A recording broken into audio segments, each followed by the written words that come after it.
Olá pessoal, tudo bom com todos? Então vamos dar prosseguimento à nossa aula de higiene e profilaxia. Saudações a todos. Então pessoal, na nossa última aula eu passei para vocês sobre infecção hospitalar, correto? Né? Os tipos de infecções, a definição de infecção hospitalar, né? As principais causas de infecções hospitalares, né? Dentre as infecções hospitalares, existem dois fatores responsáveis pela qual desenvolve essa complicação no nosso paciente hospitalizado, que são os fatores intrínsecos e os fatores extrínsecos, né? Quem lembra na última aula sobre os fatores intrínsecos, né? Que os fatores intrínsecos são aquelas doenças, né? Digamos assim, as infecções que não dependem de contágio, né? Intrínseco, de dentro do organismo. Ou seja, o paciente ele tem patologias que o compromete, né? E ele vai acabar evoluindo para um outro tipo de problema mais sério dentro do hospital. Principalmente quando a gente fala de diminuição de células de defesa. Mais uma vez falando, né? Lá na apostila de vocês, na página 20, está falando claramente sobre isso, né? Fatores intrínsecos, né? Tudo aquilo que está dentro do organismo e que pode contribuir para um aumento gradativamente de complicações no paciente, certo? E fatores extrínsecos, né? São fatores que exigem procedimentos realizados no meu paciente que pode contribuir assim para que haja uma contaminação e uma infecção, né?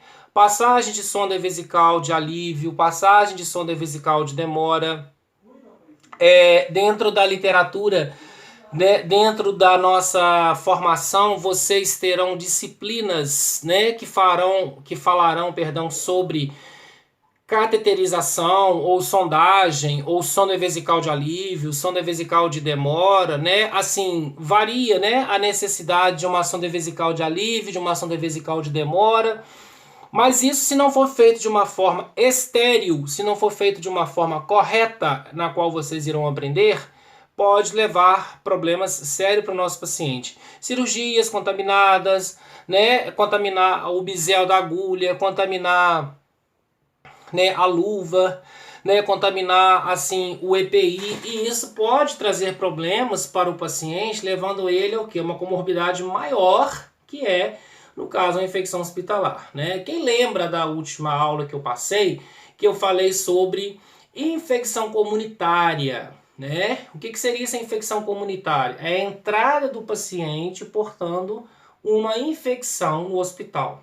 Então, podemos entender que ele não adquiriu infecção lá no hospital. Ele adquiriu essa infecção fora do hospital, né?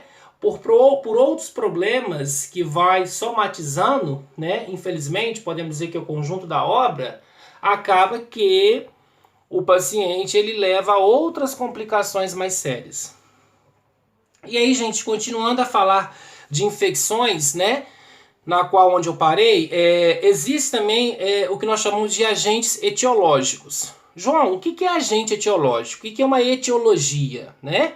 Etiologia é o estudo das causas. Quando eu falo agente etiológico, eu falo o causador, né? O que causa, por exemplo, uma furunculoide, né? O que causa um furúnculo? Né? Os estafilococcus aureus. Quem lembra lá de micro? Os estafilococcus aureus, muitas das vezes, ele está presente na nossa pele. Porém, se tem porta de entrada, ele vai entrar. Ele vai realizar um abscesso. Ele vai fazer, né, todo um conjunto de processos que nós chamamos de sinais flogísticos. O que são sinais flogísticos, né, de um processo infeccioso? Dor, rubor, calor, edema e alteração da função, né? Nós temos 5 principais manifestações relacionadas aos sinais flogísticos: dor, rubor, calor, edema e alteração da função, tá? Então, o exemplo, né, de agente etiológico, por exemplo, de uma furunculoide, é o que é? Os Staphylococcus aureus.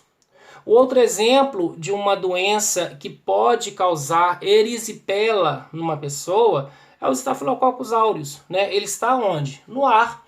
Alguém que eu não sei quem tem a imunidade baixa, correto? Ele está presente no ar, entra no sistema linfático e acaba comprometendo aí, causando o edema de membro inferior, né? Fazendo com que as pessoas tenham aumento do membro, feito diagnóstico clínico, é feito diagnóstico pelo exame físico, o paciente com dor na deambular, vermelhidão, né? Entra com algum tipo de antibióticos, analgésicos, né, anti-inflamatório para melhorar a qualidade do paciente. Então, gente, etiologia é a causa, né? Se eu falo assim, qual que é a causa, por exemplo, da tuberculose? Bacilo de Koch, né? Causa, etiologia. Qual que é a causa da hanseníase? Bacilo de Hansen. Quem que causa a hanseníase? É o bacilo de Hansen. Qual que é a causa da tuberculose? Né? Bacilo de Koch. Né? Então, ou seja, aquilo que vai causar a doença, aquilo que vai propagar a doença, aquilo que vai desenvolver a doença, eu chamo de quê? Etiologia. Tá? Não esqueçam, etiologia é a causa da doença, seja qual for a doença, qual for tipo de patologia, qual for tipo de síndrome, né, nós falamos de etiologia. Qual que é a causa da diabetes? Qual que é a causa da hipertensão? Qual que é a causa do CA, que é o câncer de mama, garganta, língua, esôfago? Qual que é a causa da toxoplasmose, né? Quem que é o causador da toxoplasmose, né? Nós vimos isso lá no início da matéria. Nós temos toxoplasmose IgG e toxoplasmose IgM. Qual que não pode dar positivo? Qual que não pode dar reator? O IgM. Quando alguém, que eu não sei quem, dê toxoplasmose IgG reator, nós temos duas interpretações. Primeira, ou ele teve contato com quem teve a toxoplasmose, né? Ou ele tem resistência à toxoplasmose. Agora, quando alguém apresenta toxoplasmose IgM reator, significa que ele tem toxoplasmose, tá bom? E qual que é a etiologia? Qual que é a causa? É o protozoário, é o Toxoplasma gondii, tá? Então eu quero que isso fique bem claro para vocês. Etiologia é a causa da doença, é a causa da patologia. E dentro dos agentes etiológicos, pessoal, nós temos tanto os patógenos primários como os patógenos secundários. O que é isso? A doença, né, o problema da doença, da infecção, ela pode partir do princípio que existe uma porta de entrada, essa porta de entrada vai gerar um problema, esse problema eu chamo de patógeno primário, que é a primeira fase do desenvolvimento da doença. O patógeno secundário, eu posso dizer que é o que? A complicação do problema. Um exemplo para que fique mais claro, para que fique mais notório para vocês. Derrame pleural. O que é um derrame pleural? Derrame pleural é o aumento de líquido na cavidade da pleura, né? Quem lembra? Pleura é uma membrana serosa que protege o pulmão. O aumento de líquido presente nessa pleura, eu chamo de quê? De derrame pleural. Então isso é ocasionado por um patógeno primário. E qual que seria a complicação do derrame pleural para eu entender o patógeno secundário? Empiema pleural. O que seria esse empiema pleural? Esse empiema pleural seria nada mais do que a presença de pus, a presença de exudato no pulmão, na cavidade pleural. Então, além do meu paciente ter o problema do derrame pleural, que é a presença do excesso de água, ele vai ter o que? O empiema pleural, que é o patógeno secundário. Entenderam, gente? Então eu tenho patógeno primário, patógeno secundário. Outro exemplo, para que fique mais claro para vocês entenderem melhor, né? E qualquer dúvida, vocês podem estar agendando comigo uma aula tira dúvidas, tá? Tanto no Google Meet, e também no privado, ou também na coletividade, lá no grupo, para que vocês não fiquem com dúvidas, tá? Qualquer dia que vocês quiserem tirar as dúvidas, vamos tirando, porque a nossa prova é dia 22 desse mês, né? Tá chegando. E aí, o que nós podemos falar de outro exemplo de patógeno primário para patógeno secundário, né? Exemplo, otite. O que é uma otite, João? Vocês irão aprender. Toda palavra terminada em ite é inflamação, tá? Faringite, amigdalite, dermatite, foliculite, colpite, né?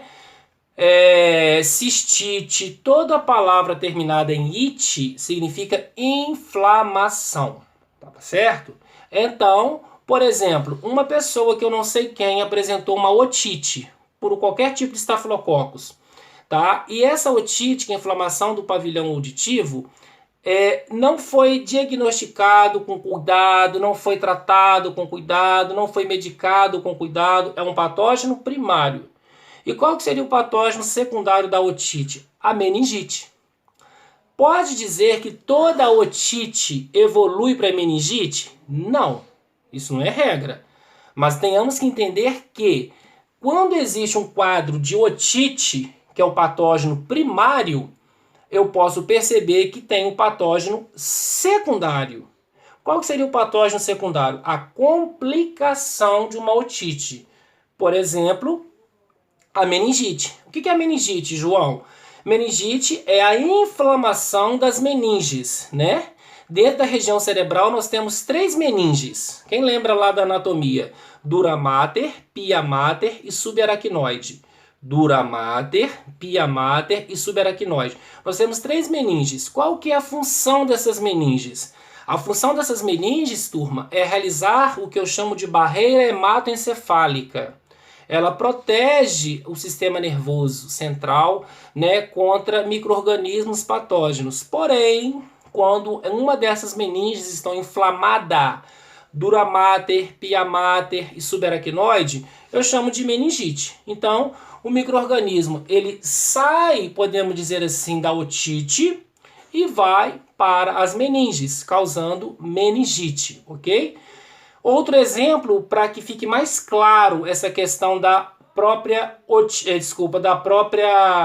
do patógeno primário para o patógeno secundário, né? As parótidas, né? As glândulas salivares, nós chamamos de parodite, inflamação das parótidas, inflamação das glândulas salivares. As glândulas salivares são responsáveis pela produção de saliva. A inflamação dela causa o quê? Que nós chamamos de cachumba, né? Qual que é o patógeno secundário da cachumba? Por exemplo, ginecomastia, né? O vírus da cachumba, ele cai na corrente sanguínea e se aloja nas mamas, causando ginecomastia. Ginecomastia, aumento das mamas. E se vai para a bolsa escrotal, no caso, vai ter o quê? Edema de bolsa escrotal. Então, tem patógeno primário e patógeno secundário.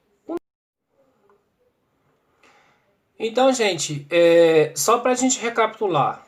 Patógeno primário, né, é o início da propagação, do desenvolvimento da doença.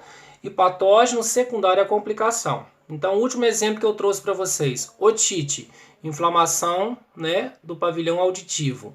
Meningite, inflamação das meninges, dura mater, pia mater, subaracnoide. Parodite, inflamação das parótidas, né? A inflamação das glândulas salivares, que produzem saliva, né? A infecção cai na corrente sanguínea. Se for para as mamas, nós temos ginecomastia, aumento das mamas. Se for para o homem, bolsa escrotal, edema de bolsa escrotal. Então, isso aí dentro, né, da literatura, né, lá na página 20 da apostila de vocês, falando de infecção hospitalar. Então, deu para a gente definir o que significa patógeno primário e o que significa patógeno secundário, tá? E lá na apostila de vocês, falaram um pouco de infecções. O que está falando que as infecções hospitalares são classificadas de acordo com a localização anatômica. É lógico, né? Eu tenho que entender que dentro do hospital, como ele é dividido, a planta física, as estruturas, hemodiálise, UTI, centro cirúrgico, berçário, pronto-socorro, que é o maior fluxo de pessoas, hemodinâmica, né? Outros e outros setores, isso varia, né? Principalmente quando eu falo da estrutura física daquele setor, né? A área de queimados, né, é uma área extremamente perigosa no quesito de infecção, né? Isolamento, onde a pessoa realmente já está isolada devido a algum problema sério de DIC. O que é uma DIC, João? Doença infecto-contagiosa, cachumba, rubéola, né? A gente tem hanseníase, a gente tem tuberculose, a gente tem meningite, isso tudo é DIC, que é uma doença infecto-contagiosa. As principais são as infecções, né? Sempre urinárias. Por quê? O paciente precisa ficar com uma sonda vesical de demora, né? Aquela mangueirinha que vocês vão aprender, que é introduzido no órgão genital para drenar a urina, para drenar a diurese do paciente. É importante? É importante. Principalmente pacientes que sofreram acidentes automobilísticos, pacientes que sofreram acidente vascular encefálico, paciente que sofreu uma cirurgia de emergência, cirurgia de urgência, cirurgia eletiva, vocês vão aprender isso melhor depois. Então, às vezes é necessário, importante a colocação de uma sonda. Só que a sonda, ela podemos dizer, um mal necessário. Porque quanto mais tempo o nosso paciente fica com a sonda, é mais risco de infecção para ele, né? E aí a gente tem também o quê? As cirurgias. É uma cirurgia limpa?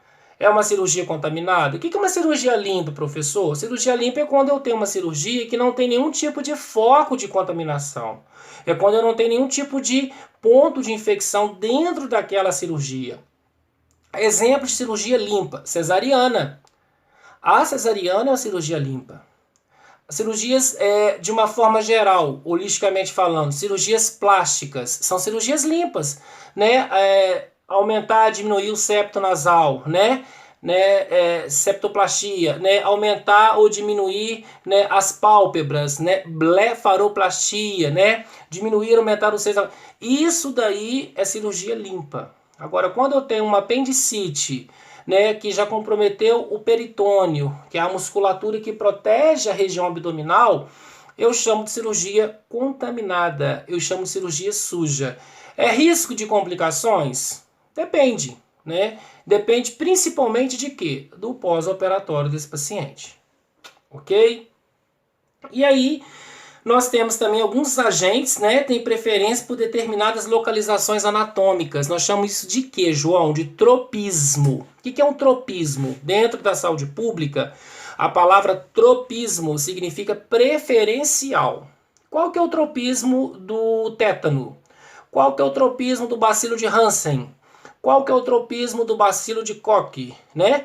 Qual que é o tropismo, né, dos Staphylococcus aureus? Qual que é o tropismo, por exemplo, né, dos grãos positivos, dos grãos negativos? Qual que é o tropismo da Helicobacter pylori, que é a presença da bactéria presente na mucosa gástrica que pode causar gastrite? Né? Qual que é o tropismo dela? Qual que é o preferencial dela? O estômago, né? Então tem micro-organismo que ele tem preferencial para aquela área do corpo. Tropismo então do bacilo de Koch, como eu falei agora, pulmão, né? Tropismo do bacilo de Hansen, hanseníase, as articulações, principalmente, né? Tropismo, por exemplo, podemos citar aí das questões das infecções respiratórias, como derrame pleural, né? Aumento da produção de derrame pleural que pode desenvolver empiema pleural, né? Alguns micro-organismos, né, infelizmente, têm preferencial por essas áreas. Tropismo do tétano, né? Qual que é o preferencial do tétano? Claro que é o organismo. E o habitat dele? Onde que ele fica? Qual que é o habitat do tétano? A gente tem muito... infelizmente, às vezes a cultura das pessoas fala que o tétano ele só está presente onde tem material pérfuro-cortante, principalmente enferrujado, né, aquele material já desgastado por tempo, né, por tempo da natureza. Enfim, na verdade, o preferencial quando eu falo de habitat também, do tétano é o quê? Poeira, né? Muitos esquecem esse detalhe. Então, o tétano, então, preferencial. Então, anatomicamente falando, sem falar do habitat, cada micro-organismo ele tem a sua preferência, né? Então, tanto o H. pylori, Helicobacter pylori, bacilo de Koch, bacilo de Hansen, né? As áscaras lumbricoides, que tem o tropismo preferencial dela para gerar problemas mais sérios gástricos nos intestinos, né? E assim, dentro de um processo patológico, nós sabemos que existem os preferenciais dos micro-organismos, né? Schistosoma mansoni, né? Qual que é a presença dele? Onde que o Schistosoma mansoni vai ficar manifestado? No fígado, né? O miracídio, aquela larva que sai do caramujo, né? O homem está no riacho, está no local, né, que tem a presença de caramujo, o miracídio sai, que o miracídio no caso é o hospedeiro, né? Desculpa, o miracídio é o vetor, né, o micro-organismo. O hospedeiro intermediário é o caramujo, o hospedeiro definitivo é o homem. Então o miracídio sai do caramujo, aloja, né, principalmente ele entra pelos pés, porque está na água, então está mais fácil para ele entrar, né? Então está mais sensível, então ele tem condições de penetrar e entrar. E ali ele vai alojar onde? Pela corrente sanguínea no fígado, causando o quê? Aumento desse fígado, hepatomegalia. Né? O aumento do fígado, hepatomegalia, tem problemas sérios para o paciente, como por exemplo ascite. O que é uma ascite, João? Presença de água na cavidade abdominal, tá? Então, qual é o preferencial do Schistosoma mansoni, né? Que é esse miracídio que vai desenvolver dentro do fígado. O fígado, né? Esse é o preferencial. Doenças de Chagas, né? Trypanosoma cruzi. Qual que é o preferencial do Trypanosoma cruzi? O coração. 99,9% da população que tem contato com barbeiro, que é o vetor que desenvolve a doença chamada doenças de Chagas, o preferencial do protozoário, né, da doença chamado doenças de Chagas, que é o Trypanosoma cruzi, é o coração. Qual que é uma das manifestações clínicas das pessoas que têm problemas relacionados a doenças de Chagas? Aumento da área cardíaca, aumento do volume cardíaco, chamado de quê, João? Cardiomegalia. Toda palavra que vocês daqui para frente lerem, ouvirem, forem descrever, forem evoluir o paciente, galia, aumento. Cardiomegalia, aumento do coração. Hepatomegalia, aumento do fígado. Hepatofígado, galia, aumento. Hepatoesplenomegalia, aumento do fígado e do baço. Por que, João? Eu juntei o hepato com espleno. Dentro da terminologia cirúrgica, vocês vão aprender, não fiquem assustados. Dentro da terminologia cirúrgica, a palavra espleno significa baço. Hepatoesplenomegalia, aumento do fígado e do baço. Então, só para a gente voltar. O preferencial da área anatômica do Trypanosoma cruzi é o coração. O preferencial da área anatômica do Schistosoma mansoni é o fígado. O preferencial, né, do processo infeccioso causado pelas meningites meningocócicas, né? Qual que seria? As meninges, duramata, epiamata e subaracnoide, né? O preferencial do bacilo de Hansen é as articulações, hanseníase. O preferencial do bacilo de Koch é o pulmão, né, a tuberculose. Então, e aí por diante? E medidas de controle, né? Lá na literatura fala que nós temos como medidas de controle, né, dessas pessoas, desses pacientes, o que, por exemplo? Tratar o problema. Quanto mais cedo o nosso paciente ele é diagnosticado com um problema infeccioso, ele é diagnosticado com a patologia, existem as medidas, né, que devem ser adotadas pela orientação médica, pela orientação do enfermeiro do setor, que vai tomar as devidas providências assim que descobre. Principalmente quem lembra do que eu falei, leucocitose não é bom. Leucopenia também não é bom. Leucocitose, aumento dos leucócitos. Leucopenia, diminuição dos leucócitos. Todos os dois trazem para nós visões de infecção, né? Um para mais e um para menos. Tá errado. Infecções cirúrgicas, como eu já falei para vocês, infecções do trato urinário, né? E a sepsemia, né? Que é nada mais do que uma infecção generalizada, né? Que evolui para falência múltipla dos órgãos, né? Isso já é um caso mais grave, um caso mais sério. O paciente muitas das vezes evoluído para o tubo, né? Tubo orotraqueal, TOT, por exemplo, é intubado, ele é ventilado, né? Ele é colocado numa UTI e ali tem o apoio de uma equipe multiprofissional, né? A enfermagem, o fisioterapeuta, o médico intensivista, a fono quando for preciso, a nutricionista, né? O psicólogo quando for preciso, assistente social quando for preciso e assim por diante. Então, gente, dentro dessas medidas de controle, né, que caberão um médico junto com o apoio da enfermagem entrar trabalhando para diminuir, né, a disseminação dessas infecções, principalmente quando envolve trato respiratório, quando envolve trato urinário, quando envolve trato digestório, quando envolve cirurgias, né, dos pacientes e até também a sepsemia, que é já um problema mais sério que compromete a clínica, né, que é a doença gradativamente do nosso paciente, levando a ele talvez aí para o isolamento, né? Ele pode desenvolver aí, né, uma síndrome da respiração, né, o que nós chamamos de SARA, porque na verdade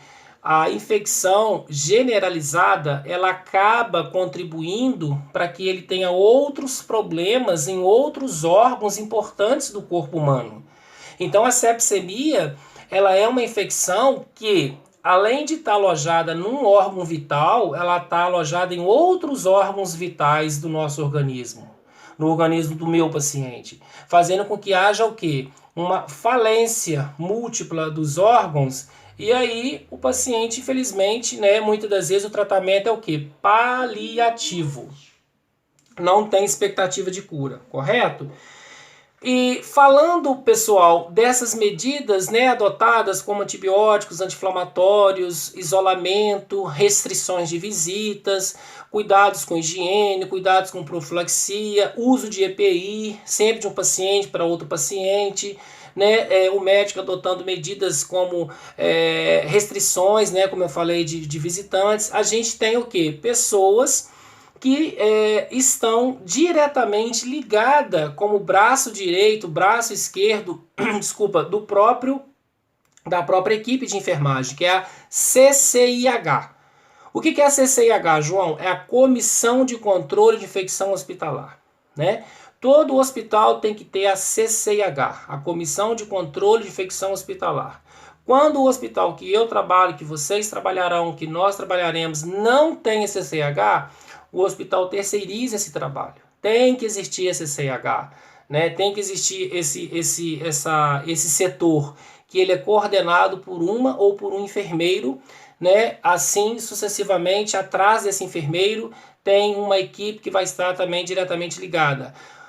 Um bacteriologista, um microbiologista, o diretor clínico, né, um parasitologista, além de outras pessoas, o diretor clínico do hospital e o próprio enfermeiro, que é o responsável por estar diretamente ligado a esse setor, tá? Então, uma comissão de controle de infecção hospitalar, ela possui profissionais que deverão executar as seguintes tarefas. Nós temos várias funções dentro da CCH, né? Primeira delas, detectar casos de infecção hospitalar. Está tendo vários casos? Está tendo poucos casos? Os casos de infecções hospitalares está de acordo, né, com a vigilância sanitária? Né? Tem aumentado gradativamente o número de casos naquele único setor, propriamente falando? Será por que é só aquele setor que está tendo número de casos de infecções? Então, um dos papéis importantes da CCH é fazer o que nós chamamos de quê, professor? Busca ativa. Né? Ir ao encontro daquele setor, fazer uma vigilância, fazer uma busca ativa, identificar os pontos negativos e os pontos positivos que aquele setor tem, fazer uma análise criteriosa daquele setor, junto com o apoio do coordenador, do supervisor e do gerente daquele setor, com uma equipe multiprofissional, para entender por que particularmente falando, aquele é o único dos setores do hospital que tem um número maior ou números de casos novos, que eu chamo de quê? De incidência. Incidência, número de casos novos. Prevalência, número de casos existentes de determinada doença. Então, é a função da CCH? É a função da CCH. Conhecer as principais infecções hospitalares. Toda a equipe que trabalha junto com a CCH tem a obrigação de entender quais são os tipos de infecções, as pessoas que estão internadas, quais os tipos de antibióticos que elas estão usando, quanto tempo a permanência dela dentro desse hospital, igual, por exemplo, definir a ocorrência desses episódios dentro dos parâmetros aceitáveis, como eu falei. São números de infecções aceitáveis perante aquele hospital, né? Então varia de hospital para hospital o número de infecções, né? Por que isso varia? Então, pessoal, CCH, a Comissão de Controle de Infecção Hospitalar, é um setor de suma importância dentro do hospital, que servirá como referência para que o hospital saiba números, né, quantificações sobre as infecções hospitalares existentes dentro daquele hospital, daquela Santa Casa, né, e assim por diante, correto? E principalmente detectar os principais focos de infecções que estão dentro daquele hospital, né? E além desse papel importantíssimo que tem a CCH, que é gerenciada e coordenada pela enfermeira ou pelo enfermeiro, como eu falei, detectar problemas tem uma função de também fazer e realizar educação continuada e permanente dos colaboradores daquele hospital, né? Palestras, treinamentos, seminários, educação continuada, né? Reciclagem dos profissionais. Um exemplo, falar daquela semana da importância da lavagem das mãos, falar, por exemplo, da importância, né, da questão dos erros na administração das medicações, né? Muitas das vezes, por mais que a gente esteja na área, às vezes é importante o profissional de saúde, não só o profissional de saúde, mas como qualquer outro profissional de qualquer outra área, passar por lapidações, né? Não ser, por exemplo, pessoas mecanizadas, né? E muitas das vezes a enfermagem é um dos grandes problemas que nós temos, né? Que eu sempre falo nas minhas aulas. Um dos grandes problemas que nós temos na enfermagem é chamado de vícios. O que são vícios? Principalmente pessoas que têm mais tempos de enfermagem, praticam determinados tipos de procedimento que, quando o neoformado da enfermagem ele adentra no setor de enfermagem, né, ele talvez é rotulado, talvez ele é recebido de uma forma negativa. Por quê? Porque existem profissionais de enfermagem com mais tempo na área, não podemos generalizar, não podemos fazer isso como uma questão holística de forma alguma, mas que exercem alguns vícios dentro da própria profissão, fazendo com que haja comprometimento na assistência para o paciente, com o colega que está chegando, porque tem que ser assim, porque tem que ser assado, porque se não for assim não funciona, né? Então todos nós passamos por uma formação. Por que não pode lavar as mãos antes de calçar a luva? Por que não pode colocar o óculos para diluir a medicação? Por que que não tem que colocar máscara ao entrar no isolamento? Se é só 2 segundinhos, é rápido, não precisa usar máscara nada, né? Isso vocês perceberão talvez no estágio. Isso nós chamamos de quê? Vícios, né? Que nós temos que mudar todos os dias. Eu falo que a enfermagem ela vive em evidências. A gente tem que mudar isso daí. Isso não existe, né? Então, aquela questão, Maria vai com as outras. Não.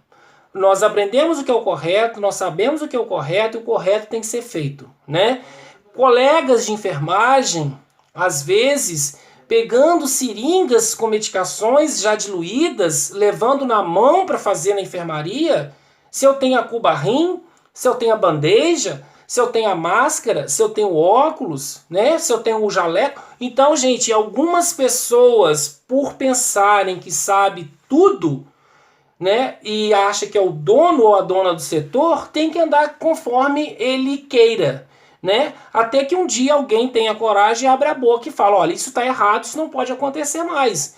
Porque, infelizmente, não só na profissão enfermagem, mas em outras profissões, obviamente falando, existem os vícios? Existem. E esses vícios, eles têm que ser lapidados. Porque, na verdade, quando eu tenho um determinado vício na minha profissão, quem sai comprometido não sou eu, às vezes, não o meu colega de plantão, e o meu paciente, né? E aí, às vezes, o enfermeiro vê, mas ele passa despercebido. Às vezes, a CCH passa, mas não percebe, porque passa despercebido, né? Quantas vezes um profissional de enfermagem, ele lava as mãos no seu plantão, por exemplo?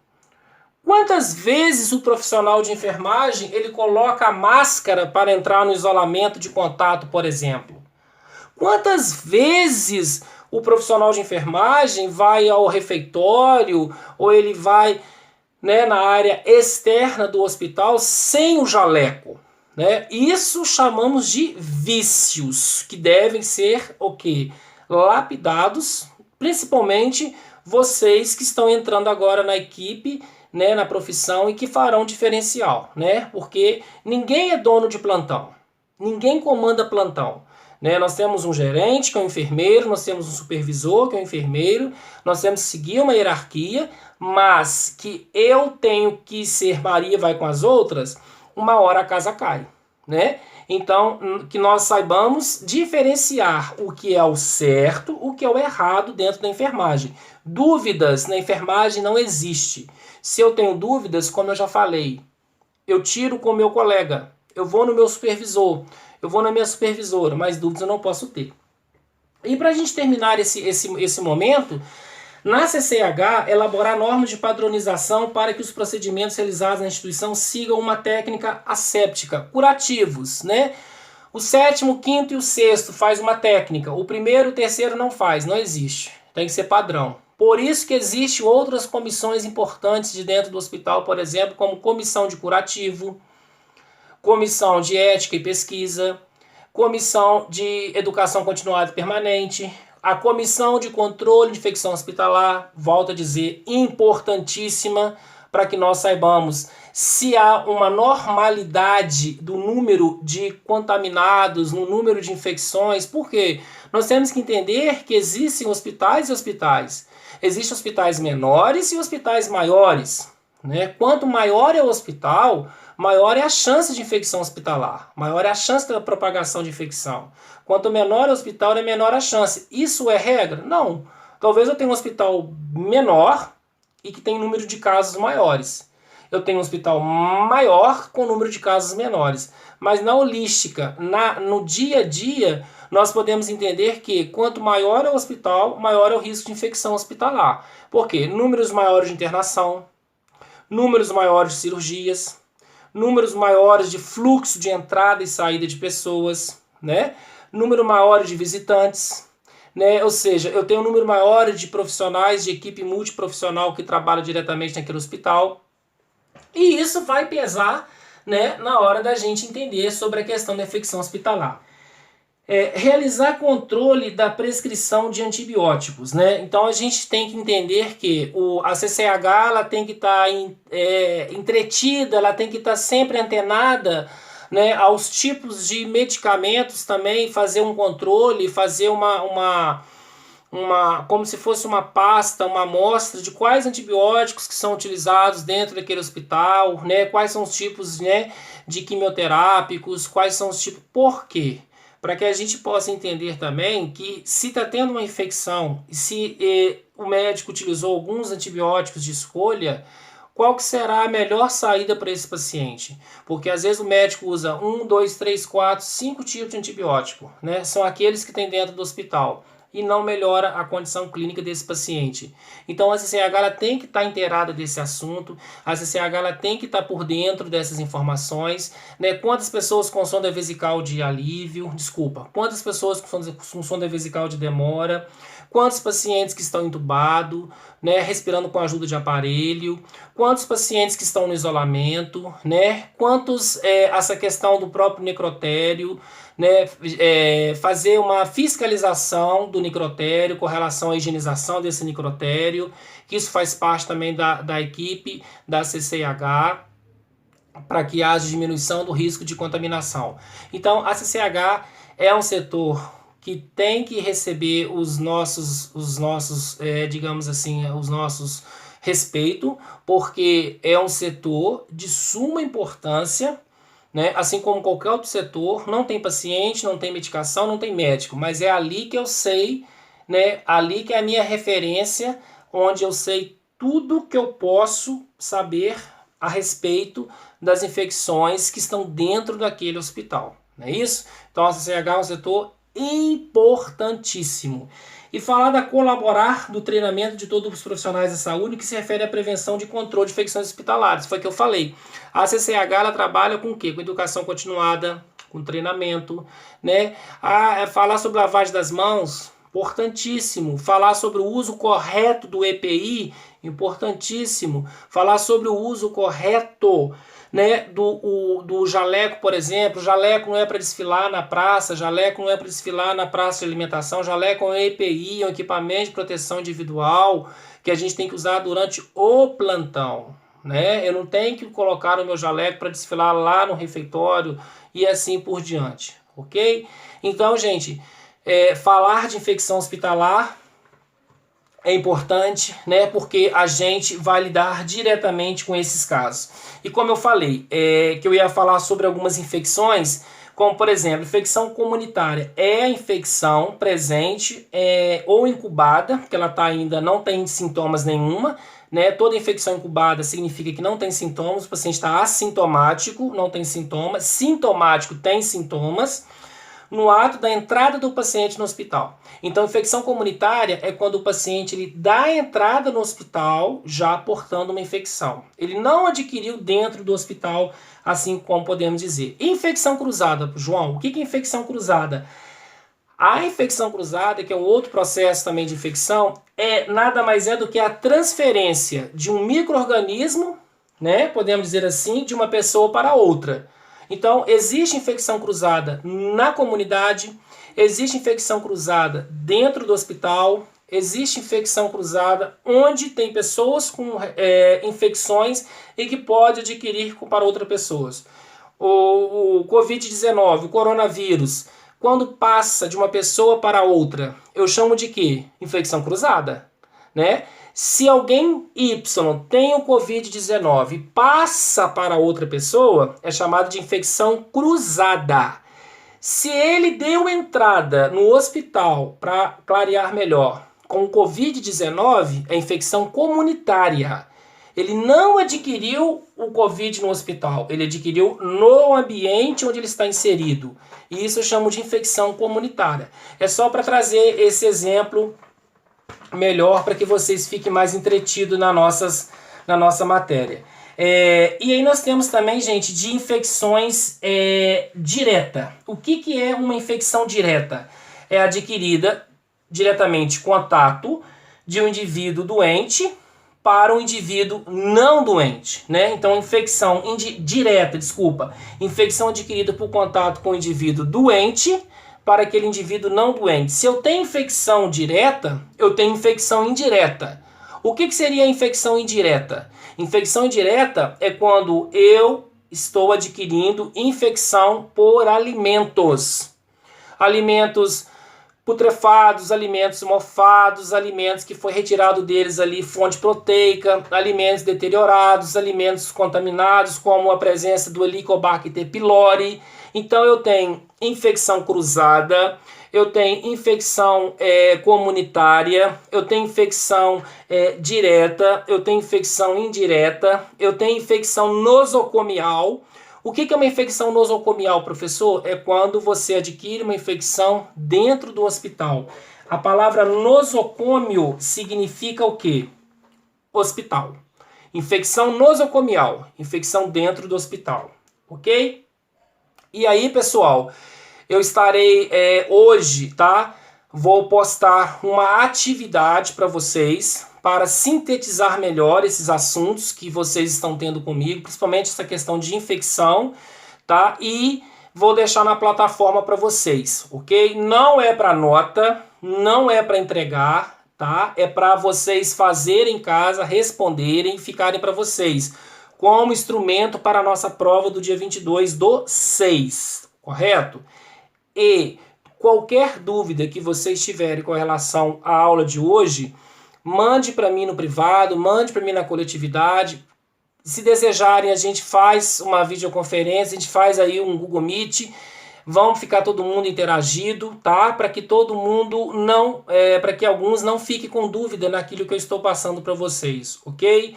E aí a gente se vê na próxima aula. Então, um forte abraço para vocês, tudo de bom. Aquele abraço, pessoal.